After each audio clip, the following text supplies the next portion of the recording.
All right, so the big news out there, unfortunately, is this coronavirus and COVID-19 crisis going on. And this video is not another one of those trying to give you the best tips on how to stay healthy personally. There's plenty of that out there. Those are good resources.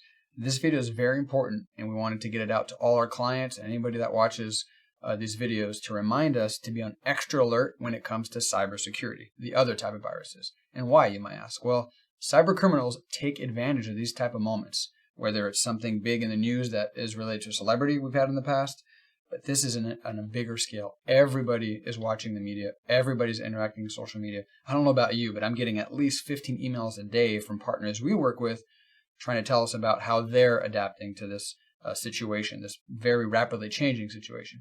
And so the thing that cyber criminals look and they prey on is our fears, us not paying attention. Again, we're working from home now. A lot of you watching this maybe have never worked from home before, and you're not just sitting in the office being able to talk to a colleague like, hey, did you see that email? That's fishy. Don't click on it, right? We're a little bit isolated.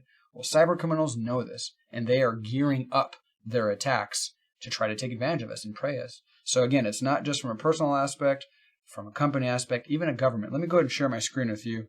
I'll show you some of these quick developing articles. We're starting to see these things. I'll show you an example in a second ourselves. Here's the first article I want to share with you. A Russian cyber forum. So we've done videos on what the dark web is, but there's forums on the dark web where cyber criminals and developers will create these tools and sell them to other hackers that can purchase these things and deploy them through social engineering, right, which we'll get to in just a quick second. But here they're developing a map, a COVID-19 map, right, something that a lot of us would be interested in viewing. We want to stay up to date, but they're basically integrating malware into these maps. So you click on a link to get more information. All of a sudden, you may be downloading something harmful for your computer at home or even through the company. Another quick example from the government standpoint. The government is starting to see attacks, a big increase in attacks on them through this COVID-19 outbreak, right? Again, they're taking advantage of the government being extremely busy, and maybe they can trick some employees, of course, or they can use some more advanced hacking techniques. Other articles, again, how are hackers exploiting us and how are they using the coronavirus, right? Fortune. And again, I can go on a ton of these, but I think what's going to be a little bit more beneficial here is many of us in our own company receive this email. Now, there's going to be such a volume of these type of emails going around that your spam filtering is not going to be catching all of it. It never can. It's never 100%. This one actually got through. Right, and I want to share this with you to show you a real-life example of how they can use this social engineering through email to send you something like this, right? So let's pay attention here on this screen here. This is an actual email that I received a few days ago that came from the World Health Organization, or so it seemed, right? So again, be on heightened alert. If you see something like this, like, well, wait a second, I've never received anything from the World Health Organization. Why am I now? Well, the first thing we need to look at is who it's coming from. So if I hover over or if I look at the actual email address coming from, it says World Health Organization at cairo-health.net. Well, that's not the World Health Organization's website. I'll show you that in a second, right? So that's red flag number one. Again, number two, they're not using a ton of fear in the email, but they're using the COVID-19 crisis, which has fear built into all of us, understandably. And they're telling us in the email, hey, we have some safety measures. We have some latest updates for you of how most people become infected with the experience. Well, wow, I definitely want to know more about that, right? So let me click this download to get the full guide. But don't fall victim to that, right? There's a good chance that this download could have a file that has some malware on it, or it's going to send me to a website that can have some malware in it, or maybe even try to get my credentials somehow. So the next thing I want to look at is this button. If I hover over it like this, I'm seeing the same thing. It's going to cairo-health.net, semicolon 8081. Very fishy looking. I do not want to click on anything on this link. Again, just because I've opened it doesn't mean that you're infected. You don't want to interact it. I don't want to reply to this email. I don't want to open or download any attachments. Don't want to click on any links or buttons like they have in here. So what I'm going to do in this case is I'm going to go over to my junk. I can either drag this into my junk folder, but to be extra safe, I'm not just going to put it into junk. I'm going to go ahead and block this sender, right? So any other emails I get from this domain, don't even send to me, just block it completely. Put it in my junk.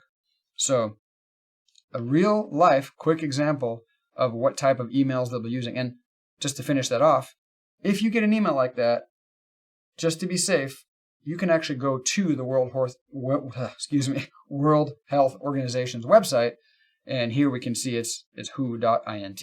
It's not that Cairo.health domain that we saw, and I can get my news directly from the site. So this applies to any type of scenarios. Again, this is the coronavirus. You're going to see a lot of these type of scams going. But when in doubt, go to the actual website, right? If you're getting an email from somebody, because we're going to see this increase a lot too, as people are working more remotely, they're going to use that type of spear phishing. Well, they'll pretend to be somebody else in your company. Hey, here's the latest information on our work from home policies. Here's the latest information on how long we're going to keep our office closed. They can spoof somebody's email in your company and pretend that it is them when in fact it's not. So look for those little details. If it's an email that doesn't sound right, if the email address is off, maybe even sometimes by just one letter, that can be the case. And again, it's not just email. One last thought to think about in our personal lives too. This type of news is everywhere. Well, these cyber phishing attacks are going to be everywhere as well. They're going to be coming by email. They're going to be coming by text messages. They could be voicemails pretending to be some government agency, leaving you some information that they want you to interact with. Social media is huge, right? We're all on it. Most of us are getting our news that route, whether it's through Instagram or Facebook. They could push those type of maps that we saw out there. They can have you go to a website that is full of malware embedded links. So just stay safe out there. Hopefully this helped. We can't reiterate it enough. We're already dealing with enough as a country, as a company. I'm sure yours is dealing just as much as we are. We're trying to interact. The last thing we need is to deal with some sort of cyber attack.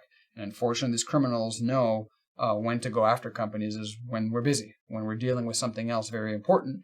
We tend to let our guard down. So do the opposite. Keep your guard up, especially if you're working from home. You may not be able to just ask your coworker at home, but use your communication tools. We're going to do a separate video based on that, on some tips about how to work from home. But this one is strictly about cybersecurity. Keep your guard up, pay attention, think before you click, always verify, right? Don't trust it, especially right now. Well, I hope you guys found that helpful. If you want to stay in tune with us on more videos that we're putting up, we're trying to produce as many as we can to be helpful. Make sure to subscribe to the channel below. There'll be a big red button that says subscribe. And if you want to know about any videos that come out when they do and be alerted to them, hit that bell notification. That will send you an alert as soon as we upload a new video that might interest you. All right? Again, thanks for watching, and we'll talk to you and see you on the next video.